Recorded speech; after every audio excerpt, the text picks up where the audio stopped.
I signed the last page of my will this morning. The air in the lawyer's office was still, smelling of old paper and stale coffee, but my hand was perfectly steady as the pen moved across the line. My nephew Ethan, the boy I raised as my own son after his parents were gone, is named as the sole heir to my estate. But he won't be receiving the house I poured my life into, the savings I scraped together over 40 years of hard labor, or the tools in my workshop that I once taught him how to use. No. He's going to inherit something I believe is far more valuable, a detailed and final accounting. A lesson.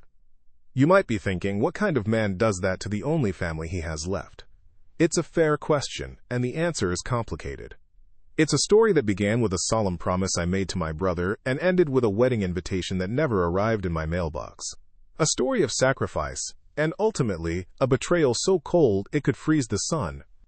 If you like this story, please like this video, subscribe to the channel, and share your impressions about this story in the comments. You'll want to see how this ends. For 20 years, my world was contained within the four walls of a small, two-bedroom house and the attached workshop that always smelled of sawdust and linseed oil. It wasn't much, but it was everything. After the accident, when Ethan came to live with me, he was just a boy of 6, his eyes wide with a confusion too deep for tears. The house, which had always been a quiet place for just me and my routines, suddenly had to become a home. The silence was filled with the sound of small feet running on the hardwood floors and the endless questions of a curious child. My life, which had been a straight, predictable line, bent into a circle, with him at the center of it all. The workshop was our sanctuary. It was where the world outside, with its pitying looks and hushed condolences, couldn't reach us. The air inside was thick with the scent of pine and cedar, a smell that still clings to my oldest flannel shirts. Light would stream in through the high, dusty windows, catching particles of sawdust in its golden beams, making them dance like tiny fireflies. It was there I taught him things my own father had taught me. I remember placing his small hand over mine on the handle of a handsaw, guiding it back and forth until a clean cut was made. His look of triumph was brighter than any sunrise I'd ever seen. We built birdhouses, a wobbly bookshelf for his room, and eventually, a go-kart from scrap metal and an old lawnmower engine. Each project was a lesson, not just in craftsmanship, but in patience, in seeing a thing through from start to finish. My tools, worn smooth by my own hands and my father's before me, became his tools. They were an extension of our family, a legacy of making something good and solid out of raw material. My brother David had left behind his prized possession, a 1967 Ford Mustang, cherry red with a white leather interior. It sat in the garage under a canvas tarp, a sleeping giant from another lifetime. For years I kept it pristine. Every Sunday I'd polish the chrome until it gleamed and run the engine just to hear its deep, rumbling purr. It was the last piece of him I had left, a tangible connection to the brother I'd lost. But when Ethan received his acceptance letter from the state university, the tuition bill felt like a punch to the gut. It was a sum I couldn't fathom, an impossible mountain to climb on a mill worker's salary. I didn't hesitate. I spent one last Sunday with the car, my hand tracing the cool curve of its fender, whispering a goodbye to my brother. The man who bought it paid me $28, $500 in cash. I watched him drive it down the street, the taillights shrinking into red pinpricks before vanishing completely. A part of me vanished with it, but as I held the deposit slip for Ethan's first semester, I knew it was a trade I'd make 1,000 times over. Our life was built on simple things. Dinners at the old oak table, its surface covered in a map of scratches and water rings from years of homework, spilled milk, and shared meals. I'm not a great cook, but I learned to make his favorites. Meatloaf on Mondays, spaghetti on Wednesdays. We'd talk about his day, about the girls he liked, about his dreams of becoming an architect. I'd listen, offering what little wisdom I had, feeling a profound sense of purpose. On his 10th birthday, I spent a month in the workshop carving a small box for him out of a piece of walnut wood I'd been saving.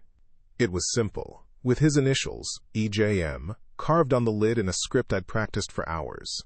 Inside, I lined it with a piece of dark green felt. It was meant to hold his treasures, a special rock, a foreign coin, a baseball card.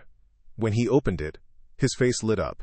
He kept it on his nightstand for years, a silent testament to the bond we'd built with our own hands. Even after he left for college, the house still felt full of him. His scent lingered in his old room. I'd walk past the doorway and see a ghost of him hunched over his desk, sketching buildings that reached for the sky. The calls came every Sunday at first, then every other week. I'd sit in my worn leather armchair, the one with the permanent indent from where I always sat, and listen to him talk about his new life. His voice was changing, gaining a confidence that I had helped build. I was proud. In my mind, I had fulfilled the silent promise I'd made to my brother all those years ago. I had taken his son and raised him to be a good man, a successful man. I had given him a foundation, solid and true, built of love and sacrifice. I thought that foundation was unbreakable. I believed our story was one of triumph over tragedy. I had no idea it was only the prologue. The change was gradual at first, like the slow turning of seasons. The Sunday phone calls, once a sprawling hour-long ritual where we'd cover everything from his classes to the leaky faucet in my kitchen, began to shrink. They became clipped, efficient 10-minute check-ins. His voice, once warm and familiar, now carried a new, polished cadence, the words carefully chosen and distant.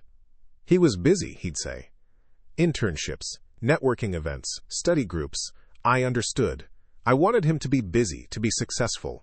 I'd sit in my leather armchair, the phone pressed to my ear, and listen to the hum of a life that was quickly moving beyond the scent of sawdust and the simple rhythm of my own. Then came the first mention of Amelia. He spoke of her in reverent tones, her name wrapped in descriptions of her family's summer home, her father's portfolio, her effortless grace. I was happy for him, genuinely. To find someone you love is a gift. I imagined a kind girl, someone who would appreciate the man I had raised. A few months later, he called on a Tuesday, which was unusual. He said they were driving through the area on their way to a weekend retreat and wanted to stop by to introduce her. My heart swelled. Finally, I would meet the woman who had captured his heart. I spent the next 2 days cleaning the house until it shone, baking a lemon pound cake from my late wife's recipe, its sweet, citrusy smell filling every room. They arrived in a car I didn't recognize, a deep blue convertible that gleamed under the afternoon sun, its engine a low, powerful thrum that seemed to vibrate right through the floorboards of my old porch. Ethan got out first, looking different. He wore a crisp linen shirt and pants that probably cost more than my entire wardrobe. And then Amelia emerged from the passenger side. She was beautiful, exactly as he'd described, with a smile that was bright, but didn't quite reach her eyes. The air in the house seemed to change when she walked in, the familiar scent of wood polish and old books overpowered by a faint, floral perfume that didn't belong. She was polite, of course. She complimented the house, calling it charming and full of character. But her eyes darted around, taking in the worn armchair, the faded photographs on the mantelpiece, the slight scuff marks on the hardwood floor. It wasn't the look of appreciation, it was the look of an appraiser, cataloging deficiencies. We sat at the oak table, the one where Ethan and I had shared thousands of meals. I served the cake and coffee, my hands feeling clumsy and oversized holding my wife's delicate china cups. The conversation was stilted. Ethan did most of the talking, recounting their recent trip to Europe, dropping names of restaurants where a single meal would cost me a week's wages. "You wouldn't believe the architecture in Florence, Uncle," he said, his hands gesturing expansively. "It makes you realize how small everything else is." He didn't mean it to be cruel, I don't think. But the words landed like stones in the quiet room. My small house, my small life, suddenly felt microscopic under the weight of his grand new world. Amelia turned to me, her smile fixed. "Ethan tells me you're a carpenter, that you built most of this yourself?" "I worked at the mill for 40 years, I replied, my voice steady. "But yes, in my spare time I built things. The bookshelves, this table." "How rustic," she said, her manicured finger tracing a water ring on the table's surface. It was the same spot where Ethan had once spilled a glass of chocolate milk, and we had laughed until our sides hurt. Now it was just an imperfection. The worst moment came when I, with a surge of pride I couldn't contain, offered to show them the workshop. It was my sanctuary, our sanctuary. I expected Ethan's face to light up with nostalgia. Instead, a flicker of something, annoyance, maybe embarrassment, crossed his features before he smoothed it over. "We're a bit short on time, Uncle," he said quickly. But Amelia insisted, a curious glint in her eye. I slid open the heavy wooden door. and the familiar smell of pine and cedar filled the air. The light from the high windows illuminated the dancing dust motes, just as it always had. My tools hung in their designated spots on the pegboard, worn and familiar. I saw Amelia's gaze fall on the small, hand-carved walnut box on my workbench, the one I kept there after Ethan had left it behind when he moved out. "What's that?" she asked. Before I could answer, Ethan stepped forward. "Oh, just some old thing he made for me when I was a kid," he said dismissively, not even looking at it. He turned to Amelia, placing a hand on her back. "We should really get going, honey. We'll be late for check-in." The words hung in the air long after they were gone. An old thing. The hours I'd spent sanding that wood until it was as smooth as glass. The care I'd taken carving his initials. The love I'd poured into that simple gift. All of it reduced to an inconvenience. A relic from a past he was eager to shed. They left 10 minutes later. The goodbye was rushed, a quick hug from Ethan that felt more like a formality than an embrace. I stood on the porch and watched their expensive car kick up a cloud of dust as it sped away, its taillights shrinking into red pinpricks before vanishing completely. The house was silent again, but this time the silence felt different. It was heavier, colder, and it smelled faintly of a perfume that promised a world where I no longer belonged. The 2 weeks following the wedding that never was were lived in a haze. My neighbor Carol, bless her heart, had tried to be gentle when she showed me the pictures on her tablet, her finger hovering over the screen as if she could physically soften the blow. But there he was. Ethan, my Ethan, in a tuxedo that fit him like a second skin, laughing next to a woman in a white dress that cascaded around her like a waterfall. They were standing under a floral arch, with a sparkling blue lake behind them. His new family was there, all smiles and expensive clothes. I scanned every photo, searching for a sign of myself, a ghost in the background, but I was gone, erased. The silence in the house had become a physical thing, pressing in on me, making the familiar scent of wood and old memories feel like the stale air of a tomb.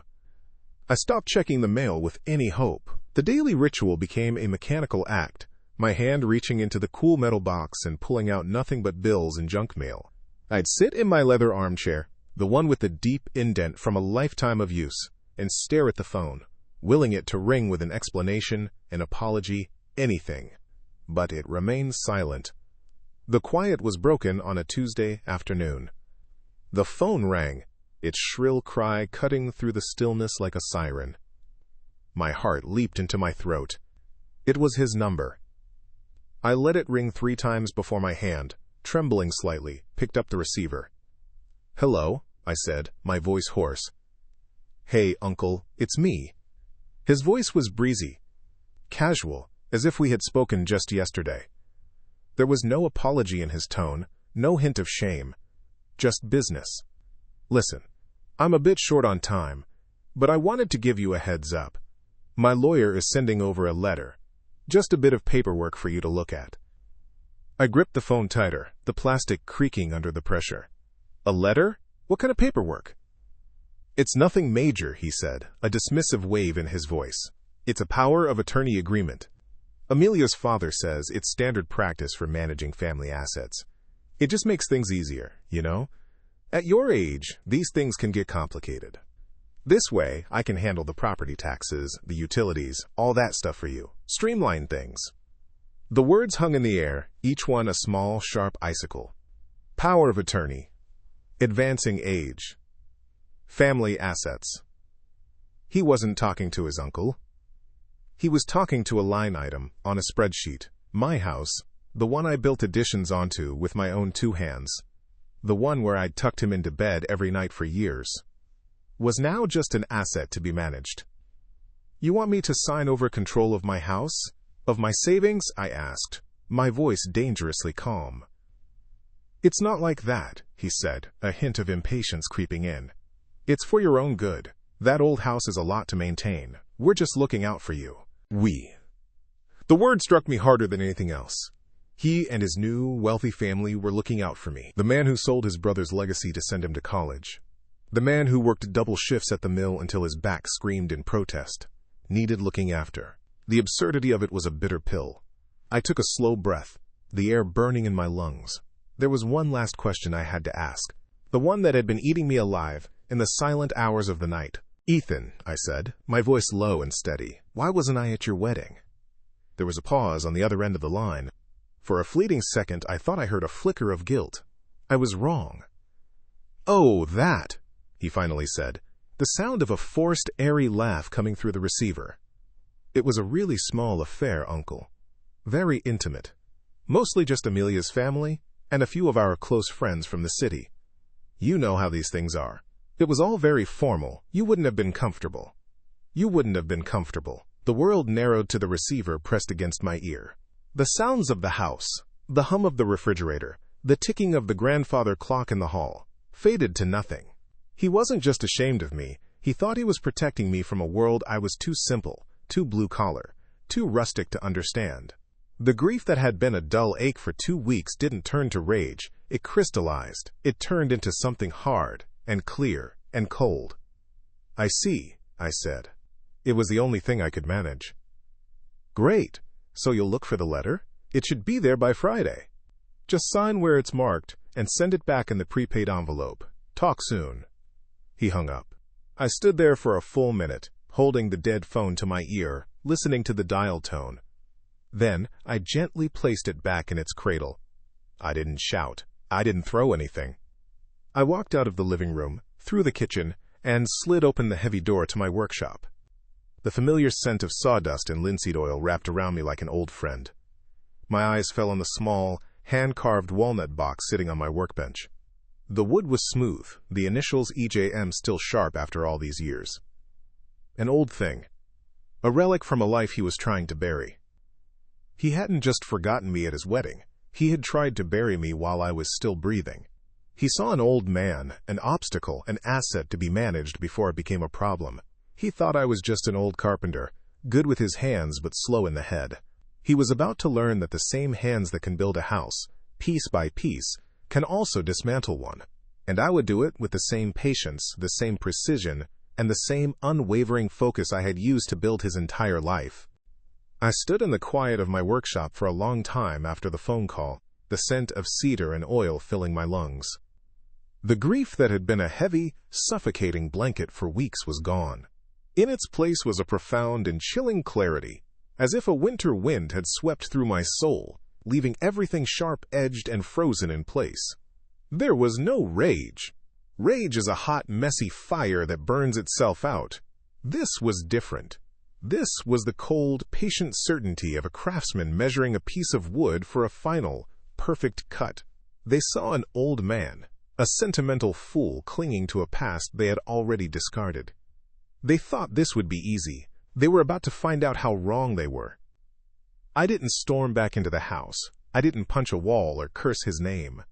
Instead, I picked up a soft cotton rag from my workbench and began to slowly, methodically wipe down my tools. The smooth, worn handle of a wood plane. The cold, heavy steel of a hammer my father had given me. Each deliberate motion was a way of reclaiming myself, of grounding my thoughts in the tangible world I had built. He called my house an asset. He called my life's work rustic. He had forgotten that before I was his uncle, I was a man who understood foundations. I knew, better than anyone, that what is carefully built can also be carefully dismantled. After the tools were clean and hanging in their proper places, I walked back into the house. The air no longer felt heavy with loss, it felt charged with purpose. I bypassed my worn leather armchair, the place of my silent vigil, and went straight to the small, roll-top desk in the corner of the living room. It was a piece I'd restored myself years ago. I rolled up the wooden cover, the sound a quiet, satisfying rumble in the silent house. From the bottom drawer, tucked beneath old tax returns and appliance warranties, I pulled out a thick, green ledger book. Its cover was faded, the corners soft with age. For 20 years I had kept a record, not out of spite, but out of a sense of duty to my brother. Inside, in my neat, blocky handwriting, was a meticulous accounting of my promise. August 12, 1999. Braces.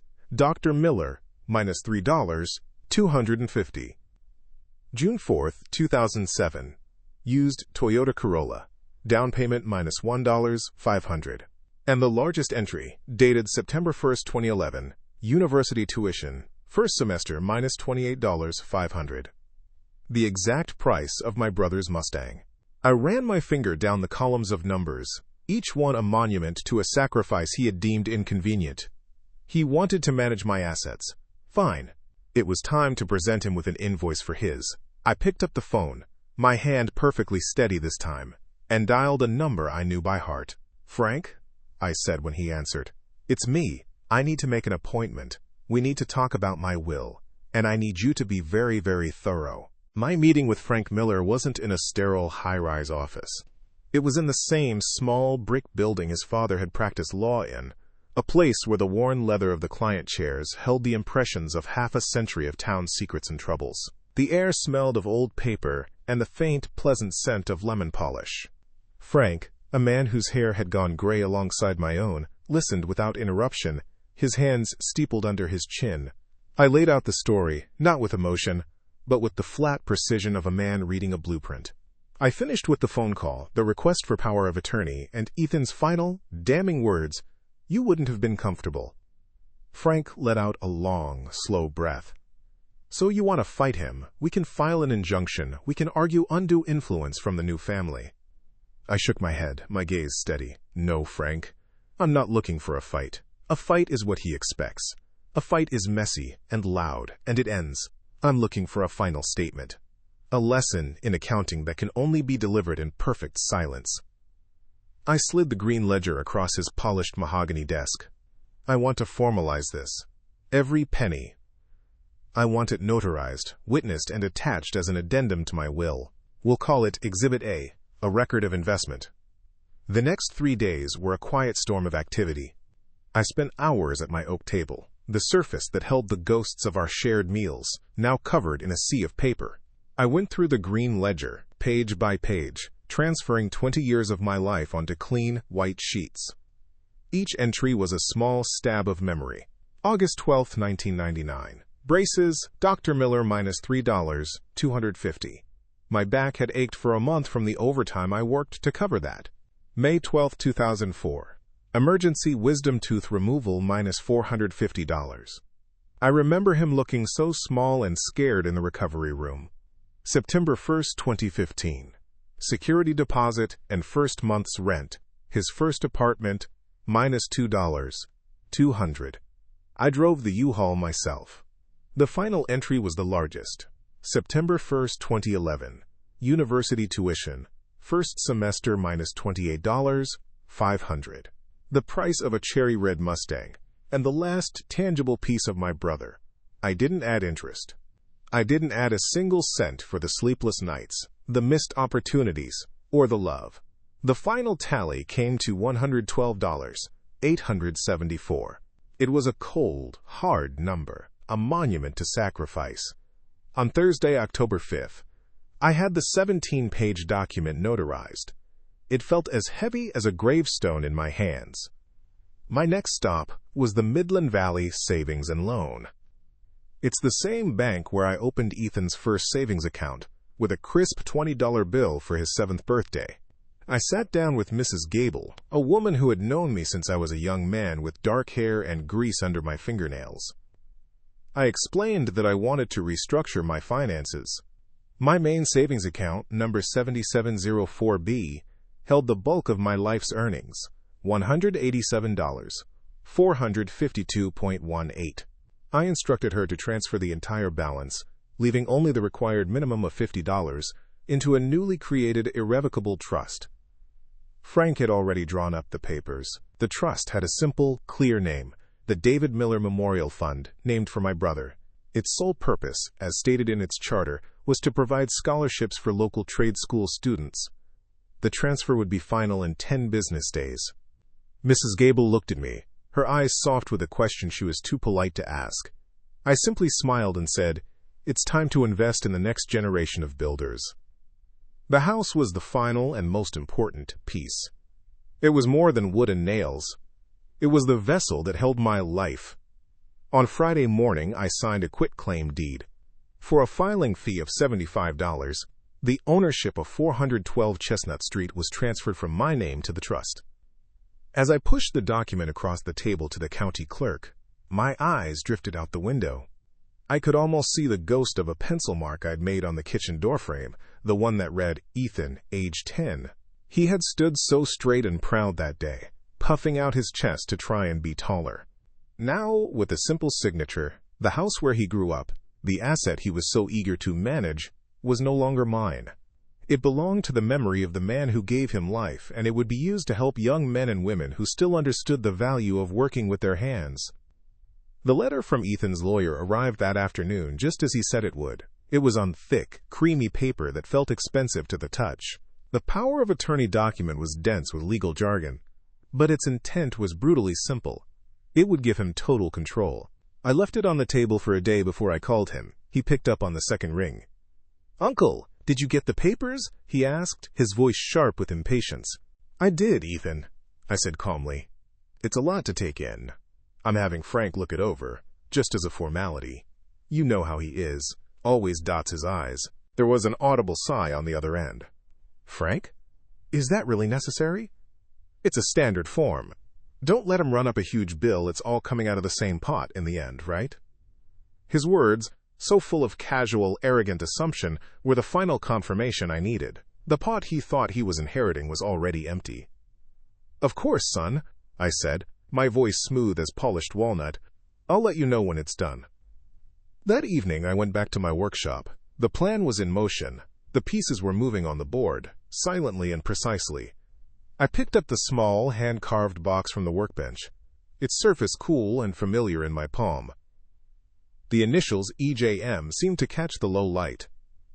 An old thing. He was right. It was a relic from a past he had abandoned. But he had forgotten the most important lesson I ever tried to teach him in this very room. A foundation must be protected. You don't just build something and walk away.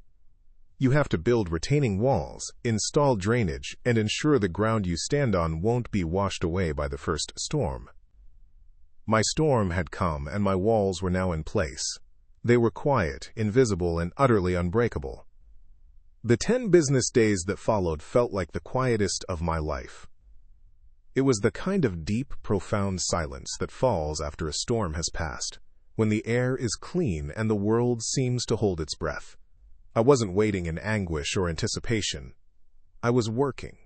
Each day, I woke at my usual time, 5:30 a.m., made my coffee, and sat at the oak table as the first gray light of dawn filtered through the kitchen window. But instead of reading the paper, I was making lists. My life, reduced to columns on a yellow legal pad. I started in the attic, a place I hadn't ventured into for years. The air was thick with the smell of dust and time, and shafts of light cut through the gloom, illuminating floating particles like tiny stars. I moved slowly, methodically. There were boxes of my late wife's things, her handwriting still elegant on the labels. Christmas ornaments, 1985. Ellen's college textbooks. I carefully sealed these with fresh tape and marked them for donation to the church thrift store. Then there were Ethan's things. A box overflowing with his childhood drawings, full of misshapen superheroes and lopsided houses. Another held his high school yearbooks and football trophies. I didn't linger on them. I didn't allow the memories to pull me under. I labeled them EJM Personal Effects and stacked them neatly against the far wall. They were no longer memories. They were inventory. My final task in that dusty space was dealing with my brother's belongings. I found his old army duffel bag, and inside, his uniform, folded with military precision. I could still smell the faint scent of the starch he used. Alongside it were his letters home, tied with a faded blue ribbon. I didn't read them. I didn't need to. I knew them by heart. I sealed the bag and wrote a single name on a tag, Frank Miller. He would know what to do with them. On the 4th day, a Tuesday, Ethan called again. His voice was tight, stripped of the breezy charm he'd affected before. "Uncle, what's the holdup?" I spoke to Amelia's father, and he said a simple power of attorney shouldn't take more than a day for a lawyer to review. I was in the workshop when he called, wiping down the surface of my main workbench with linseed oil, restoring its deep, rich luster. I held the phone to my ear with my shoulder. Frank is a thorough man, Ethan. You know that. He found a few clauses he wanted to look into. Something about fiduciary responsibilities. It's all legal talk, way over my head. I heard an exasperated sigh, a sound that conveyed a world of condescension. He's running up a bill, that's what he's doing. He sees an old man and thinks he can milk him for a few extra hours. Don't you see that? Just sign the papers. It's for your own good. We're trying to help you. We, that word again, the royal we of his new kingdom. I appreciate your concern, son, I said. My voice as smooth and even as the wood under my hand. But I've trusted Frank Miller with my affairs for 30 years. I'm not going to stop now. It'll be done when it's done. I could almost feel his frustration vibrating through the phone. Fine, he snapped. But this is getting ridiculous. I'll call you at the end of the week. He hung up without saying goodbye. I placed the phone back on its hook and continued my work. Ridiculous was selling a 1967 Mustang to fund the education of a boy who would one day consider you an inconvenience. This was just business. The call from Mrs. Gable at the bank came on a Wednesday, October 18th, 9 days after I had given her the instructions. Her voice was warm and professional. Mr. Clark, I'm just calling to confirm that the transfer you requested has been completed as of 9:15 this morning. Account 7704B now holds a balance of $50. The full amount of $187,452.18 is now secured in the David Miller Memorial Fund. Thank you, Helen, I said. I appreciate you handling that for me. It's our pleasure, she replied, a hint of warmth breaking through her professional tone. It's a wonderful thing you're doing for the community. A wonderful thing. I hadn't thought of it that way. I had only thought of it as a necessary thing. A rebalancing of the scales. A foundation. Moved from a place where it was cracking and unappreciated to a place where it could support something new. My final meeting with Frank was the next day. The green ledger, now officially notarized as Exhibit A, sat on his desk between us. He pushed the final version of my will across the polished wood. It was surprisingly short, only 3 pages long. Are you absolutely sure about this, Clark? He asked, his eyes searching mine. Once this is done, there's no going back. I've never been more sure of anything in my life, I said, picking up the heavy fountain pen he offered me. The terms were simple and clear. My personal effects, including the furniture, the photographs, and the contents of my workshop, were to be left to my neighbor Carol with a separate letter of instruction for her. I had already spoken to her, explaining that I wanted the tools to go to the first recipients of the trade school scholarship. I wanted them to be used, to feel the bite of fresh wood, not to sit in a box collecting dust. Then came the final clause, the one we had spent an hour perfecting. To my nephew Ethan James Miller, Frank read aloud, his voice steady, I bequeath the entire and complete contents of the sealed 10 by 13-inch manila envelope left in my attorney's care, marked with the label, Final Accounting. This envelope contains 2 items. First, a hand-carved walnut box bearing his initials, and second, the notarized 17-page document titled Exhibit A, a record of investment. This bequest constitutes the entirety of his inheritance from my estate, serving as a full and final settlement of the investment made in his future. I signed my name on the last page. My hand didn't shake. The signature was clean and strong. 2 of Frank's secretaries came in to witness it, their polite smiles, a stark contrast to the gravity of the document. It was done. The legal walls were in place, solid and immovable. That night, I sat at my oak table for the last time. The house was quiet, but it was a comfortable silence now, the silence of a job completed. In front of me was a large manila envelope. I picked up the notarized ledger, its 17 pages feeling as dense as a history book, and slid it inside. Then, I picked up the small walnut box. I ran my thumb over the carved initials, EJM. I didn't open it. I knew what was inside. Nothing. It had been empty for years, sitting on his nightstand and then on my workbench. A hollow vessel. A perfect metaphor. I gently placed the box on top of the ledger inside the envelope. I licked the adhesive strip and pressed the flap down, sealing it shut. On the front, I wrote in my neatest block letters, "Final Accounting." He wanted to manage my assets. He wanted control of my life's work. He would get it. Not in bank statements and property deeds, but in 17 pages of black ink on white paper, and one small, empty box. The foundation I had built for him was gone. He had mistaken it for a piggy bank to be cracked open at his convenience. He was about to learn that when you disrespect the foundation, the whole house comes down. And my house was now a fortress he could never enter again. If you liked this story, don't forget to leave a like, subscribe to the channel, and write in the comments what you thought. I really want to know your opinion. Here you will always find stories that move, surprise, and bring lessons to take with you for life. The days settled into a new kind of rhythm, one marked by a quiet, deliberate purpose. I spent most of my time in the workshop, not building anything new but organizing. I sorted decades of screws and nails into small glass jars, sharpened the blades on my saws until they gleamed, and oiled every tool until the wooden handles felt like silk. It was a methodical process, a way of putting my world in order, one small piece at a time. The low hum of the dehumidifier was the only sound, a constant, steady presence that matched the state of my own mind. I wasn't waiting for the other shoe to drop. I had already nailed it to the floor.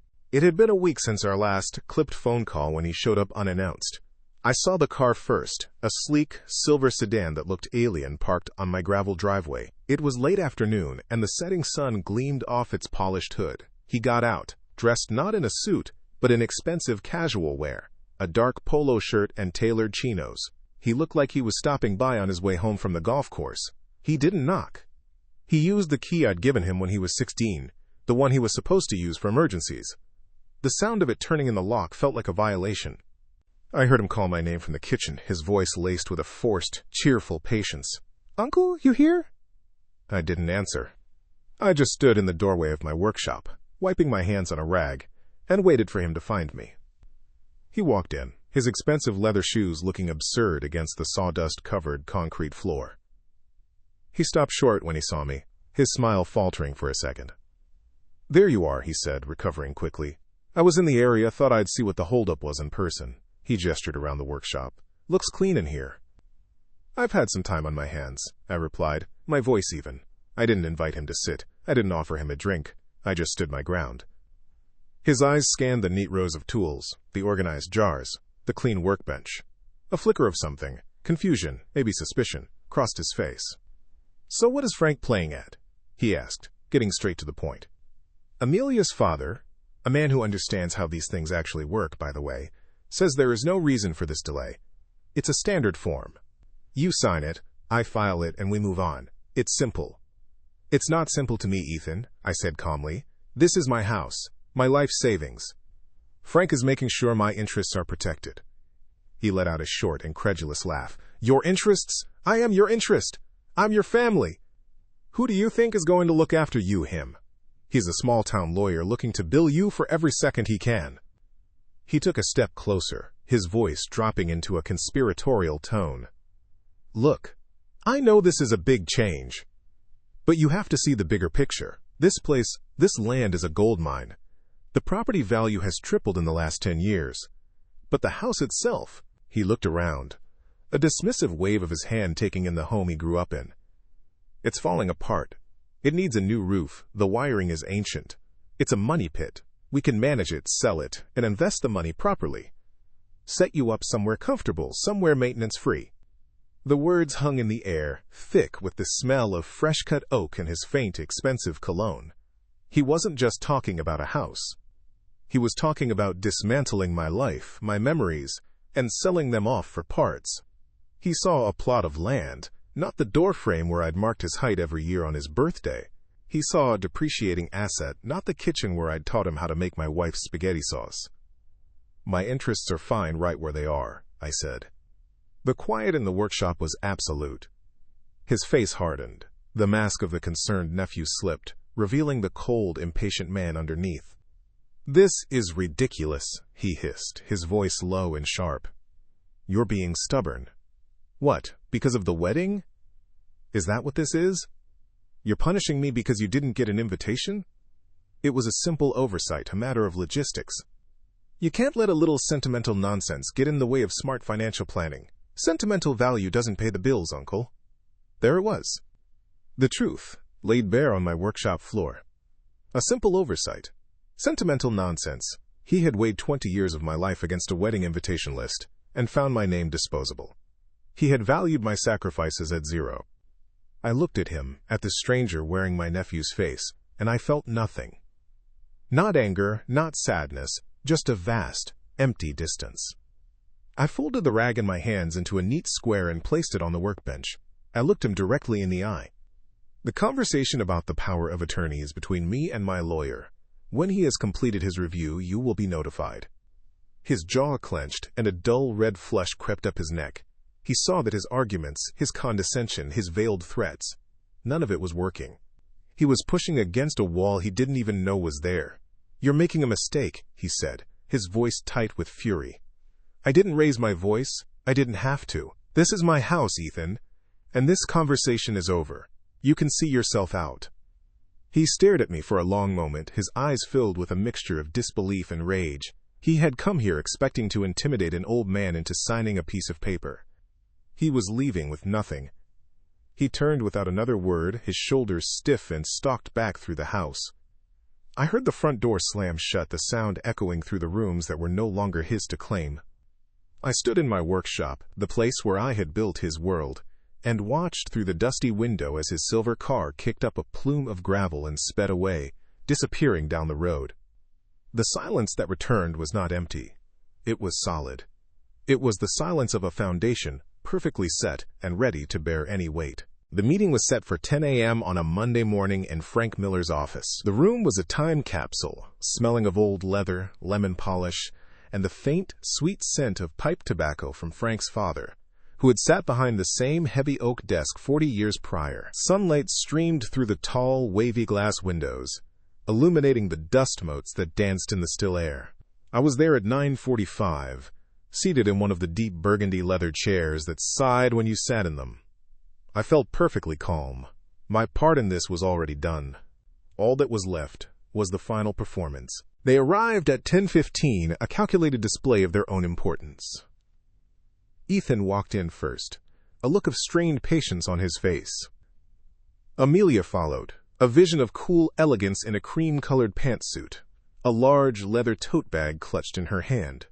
Her smile was a bright, brittle thing that didn't touch her eyes. They took the two chairs opposite me and Frank, the vast expanse of polished mahogany between us feeling like a courtroom. "Sorry we're late," Ethan said, though he didn't sound sorry at all. "Traffic was a nightmare, so Frank, can we get this over with? We have a lunch reservation at noon." He gestured dismissively at the papers on Frank's desk. "Let's just sign whatever needs signing." Frank leaned back in his chair, the old leather groaning in protest. He steepled his fingers, his gaze calm and steady. "Actually, Ethan, we're not here to sign the power of attorney. That document is no longer relevant." Ethan and Amelia exchanged a quick, confused glance. "Not relevant?" Amelia asked, her voice a smooth, cultured purr. "I believe my father's legal team reviewed it. It's perfectly standard." "Oh, the document is fine," Frank said, a hint of a smile touching his lips. "The assets, however, have been restructured." He slid a single sheet of paper across the desk. It was a bank statement. "As of October 18th, your uncle's primary savings account, number 7704B, was closed. The remaining balance of $50 was transferred to a new checking account to cover any minor expenses." Ethan stared at the paper. He blinked, as if the numbers weren't making sense. "Closed? What are you talking about? Where did the money go?" "Your uncle has established a new irrevocable trust," Frank continued, his tone as placid as a summer lake, "the David Miller Memorial Fund. The entire balance of $187,452.18 was transferred to fund its charter, which is to provide scholarships for students attending local trade schools." Amelia's polished facade cracked. A small, sharp intake of breath was the only sound she made. Ethan's face went from confused to a blotchy, pale white. "You can't do that," he stammered, looking at me for the first time. "That's my inheritance. You can't just give it away." I met his gaze, my expression unreadable. I didn't say a word. "He can, and he has," Frank said, his voice cutting through Ethan's panic. "It's his money, and the trust is legally sound and completely irreversible. But that's only the first matter of business." He placed a second document on top of the bank statement. It was a copy of a quitclaim deed. The property located at 412 Chestnut Street, including the house, the workshop, and the half-acre of land it sits on, was also legally deeded to the trust on October 12th. The town clerk's office recorded the transfer at 11:03 a.m. The silence that followed was absolute. Ethan looked as if I had physically struck him. Amelia's mask of composure had shattered completely, her face a mixture of cold fury and disbelief. She turned to her husband, her voice a venomous whisper I could hear across the room. "You told me he was a simple old man. You told me this was handled." Ethan ignored her. His eyes were locked on me, pleading and furious all at once. "My house? You gave away my house? I grew up in that house."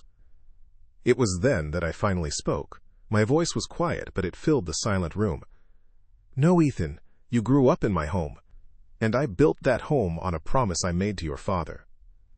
The house and the money will now serve his memory in a way you were never willing to."